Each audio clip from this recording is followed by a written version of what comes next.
Monsieur Cozic pour le 454. Merci madame la présidente. Monsieur le ministre, je vous sais sensible aux investissements dans les entreprises. C'est d'ailleurs au nom de cela que vous baissez de manière systémique et systématique les impôts de production depuis des années.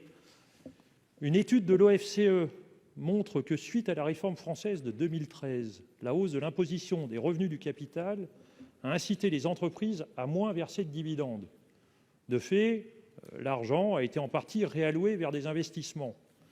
Pourtant, à rebours des conclusions de cette étude, la formule que vous avez transformée en mantra est bien connue. En baissant la fiscalité sur le capital, les plus aisés seront incités à investir.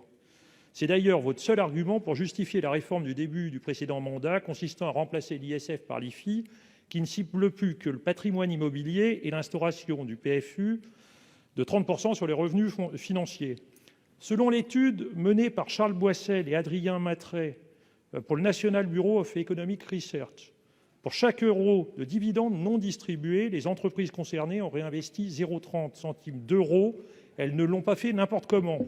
Elles ont augmenté davantage les investissements uniquement lorsqu'elles avaient d'importantes opportunités d'investissement. On peut donc aisément en conclure que les entreprises ne sont pas prêtes à gaspiller leurs revenus non distribués lorsque les retours sur investissement attendus sont limités. Alors comment justifier le maintien de cette flat tax ? France Stratégique vient de citer mon collègue, a remis son rapport en 2021 dans lequel, je cite, elle indique que l'instauration du PFU n'a pas conduit les entreprises dont les actionnaires ont bénéficié du PFU à connaître une évolution d'investissement significativement différente de celle des autres. Pire, le PFU a favorisé l'augmentation et la concentration des dividendes. En effet, en 2017, 0,1% de contribuables percevaient la moitié des dividendes, soit 7,6 milliards d'euros. C'est donc soucieux de rétablir une capacité d'investissement stable de nos entreprises et dans un souci de rétablissement d'une plus grande justice fiscale et sociale que je vous propose de supprimer cette flat tax.